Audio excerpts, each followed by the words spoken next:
Avrohom Berkowitz was a Yid who I knew for close to 30 years. He was a man of the books.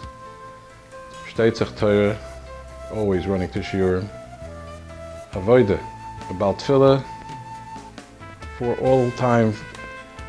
Gemilas Chasadim, I can't talk about in public, but I'm aware of quite a bit of gemach that he did in the literal sense and with his time. And again, always with that trademark smile. Something really, really for people to aspire to.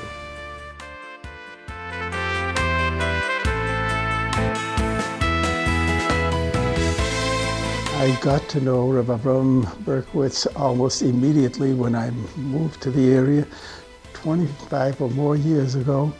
And I was always impressed by his dedication to Yiddishkeit, his commitment to Shiurim, running everywhere and keeping up the Shiurim.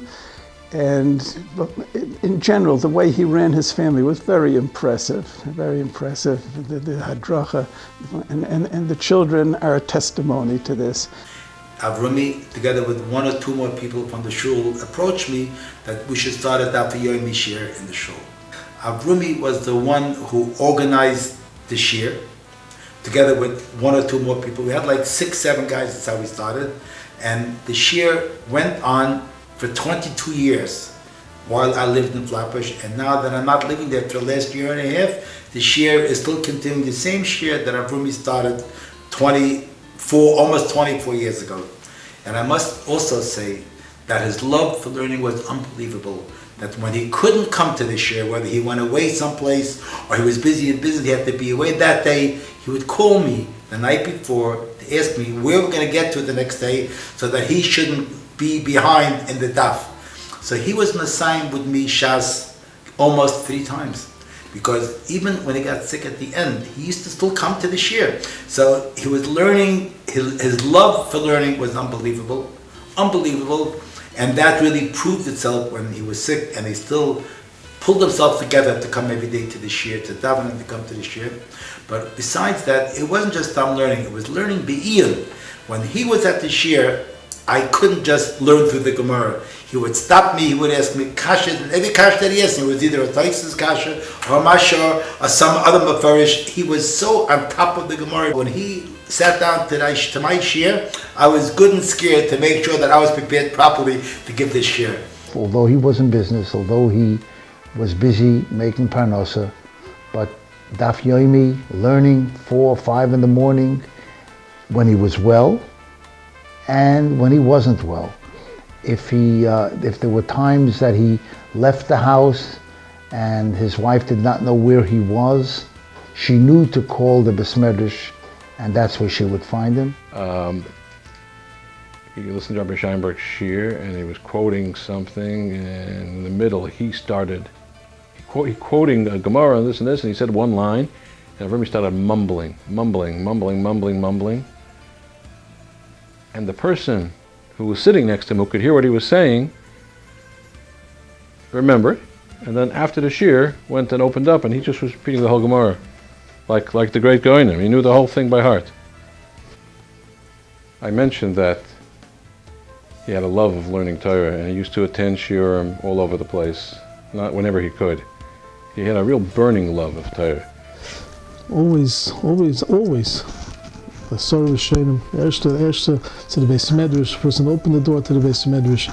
His tremendous kviyas itam b'Torah. How many cycles of Daf Yomi did he come and pull his friends and be mizar's his friends to come learn together? Or almo the erste sadvar mitzvah, the erste it's a shir. He loved to be involved in learning. He loved to hear a shir in learning. And he loved to hear Divrei Torah. He loved to hear Divrei Torah from Talmidei Chacham. Everything he did in his life led to the Beis Medrash. The whole mahus, the whole person was, his feet were in the Beis Medrash. Whatever he did for the Beis Medrash. And that's the type of person that Avrohom was. In the last years, his feet, I can be mad at times, mentally he wasn't here, but physically his feet took him right to the Beis Medrash. That's all where he went. That's all that he did. He would sit here the whole time in davening. At times he insisted to sit even when the davening was finished. He says he wants to daven more and say more, and that was very impressive. You see that going to the Beis Medrash was his life, just like his hands, his feet. The going to the Beis Medrash was that part of him, and I always respect that, and I always think of that, and he was unique in that character.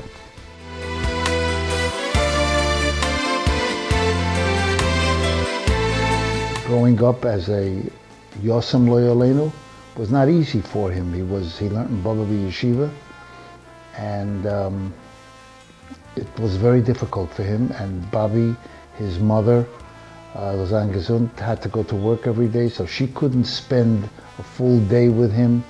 And so the yeshiva was his home, and life was very difficult for him. But his Ehrlichkeit, his Frumkeit, his davening, his miras on Shabbos. His miras on Shabbos, I mean, we sing miras, at least I do. I sing miras, I follow what it says and I do it. But he did it with such fervor, with such hislahavus. He did it that whatever the machaber of the nigunim had intended for this nigun to sound like, he tried to find that. And he sang that nigun that I remember the nigun today. I remember his nigunim today. And it was really done to be Mechaber Shabbos. He was always one of the first, if not the first person to come to davening. He would daven out loud, as is brought in halacha. He davened with a bread. He davened with a geschmack. I remember by Kriyas Torah, he was always standing on the side of the bima, always making sure that the Balkaira was laning correct, always helping, like if there was a slight pause, stumble, like the Rosh Hashanah, like the Balkaira was starting to he would be humming along and saying it along. He was a participant and was always an equal partner in whatever was going on. Totally committed, totally participating. Only one thing existed, Torah with Tefillah. When he'd go to shul, as soon as he'd come in, open up the siddur, same thing with the Tehillim, all day when he'd come visit him, same story. When there was no business to be conducted, the only business was the Sefer. That was the Avrohom I knew.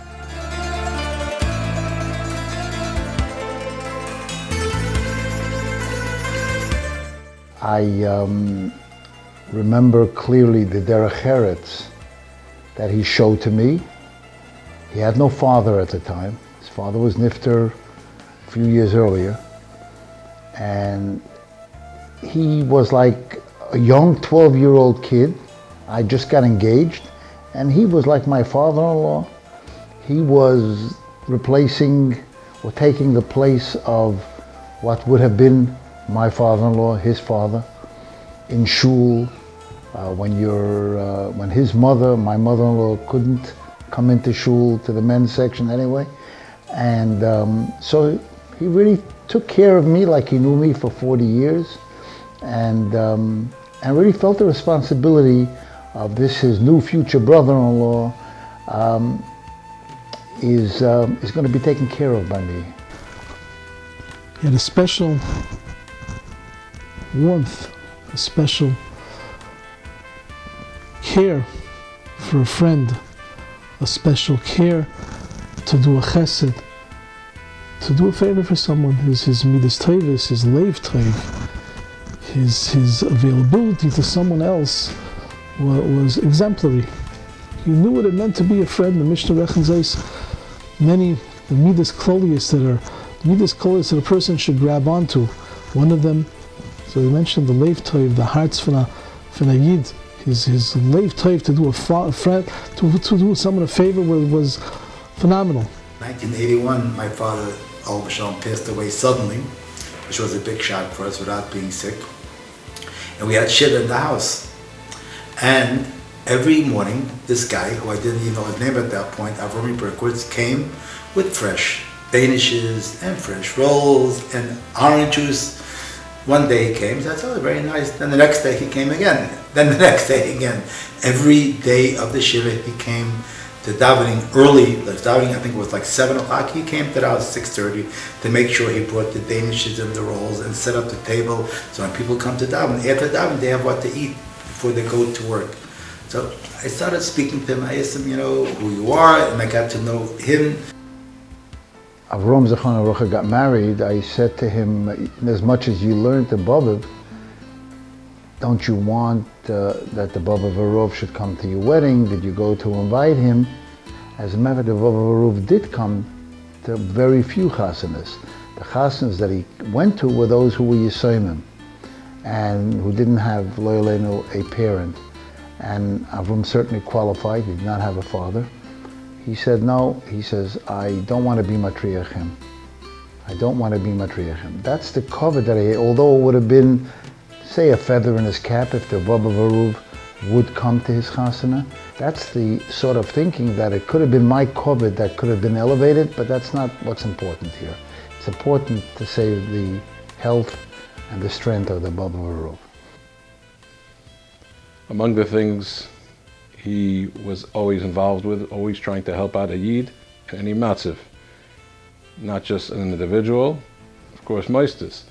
And when we had someone who wanted to open up a shul down the corner, Rabbi Savitsky, Avrohom was the first person to step in and help and pitch in, was, I believe, the de facto Rosh HaKol in the beginning. And then when Rabbi Katz opened up, he did the same thing for him. Always there to help anybody in need. When I first became a neighbor 20 years ago, he was unofficially called the mayor of East 5th Street. He was always able to get our little dead-end block taken care of by the sanitation department when it snowed or whenever an issue came up. You knew to go to Avrohom. Avrohom took care of business. He knew who to talk to because he had relationships with people that people respected him. We built a shul 18 years ago. We had plans to make a mikveh here. There was no money to build a mikveh. Avrohom, who was the president of the shul at the time, came over to me and tells me, I want to know what's keeping the Rav back of building the mikveh. What's the story? Why aren't we finishing? I said simply, there's no money to finish. I'd love to finish it, but he says, you need $10,000 for the mikveh. Okay, give me a couple of days. I couldn't believe it. I said, $10,000 is a lot of money. It was 2 or 3 days later, he knocks on my door, and he comes in and puts down $10,000 cash on the table. He says, go ahead, finish the mikveh. But the deal is, you can't tell nobody. It has to be a secret. Nobody could know that I gave you this money. Nobody. Not even my family. Nobody could know. It's a secret.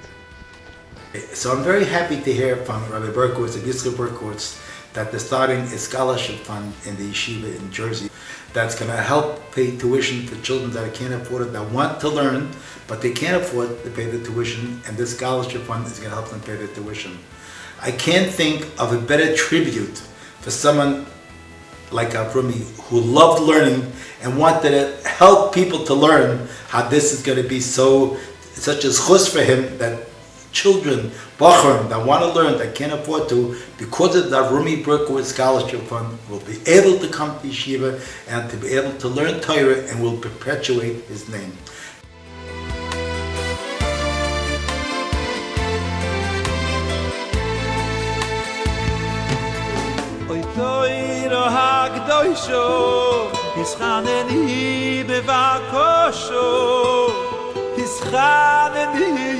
Yoy bevakosho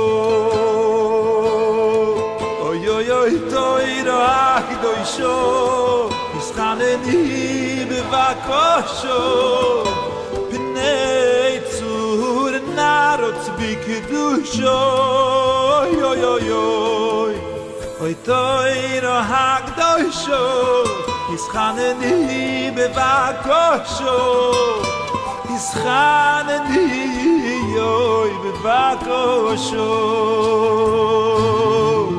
da da da da da da yo oh da da da da da da da da da da da da oh yo yo yo yo da da di da da da da da da oh yo yo da di da da da di da da yo yo. I wish that all these chusim that he died at such a young age, such a heartbreaking, such a pain.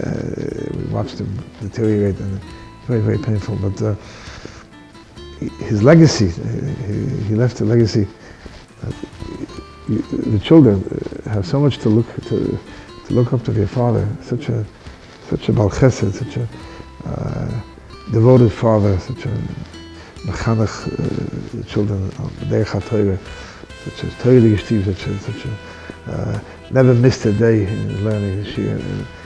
Everything, every aspect, the children have so much to look up to, so much to emulate. This is a gewaltige schus. And I help him. It should be a schus for him, Boil of Elyon, and for all his children. Avrohom should be, is a Meilat Yosher for his children, and as I said, he has 7 children. They are really mitziyonim. What can I say? I have no other word but to say they're mitziyonim. And of course, it's unfortunate that they lost him at such a young age, but he's in a better place, and he's being a Meilat Yosher for them and their mishpacha. And they should have nachas from their mishpachas ad bias goyal tzedek, when we'll all be together again. Zecher Tzaddik Lebrocha. He was a tzaddik, and his tzidkas continues on, will live on, especially with this new scholarship. And I urge everyone to try to contribute as much as you can, so that many more Bachurim who want to come learn will be able to come and learn in the yeshiva.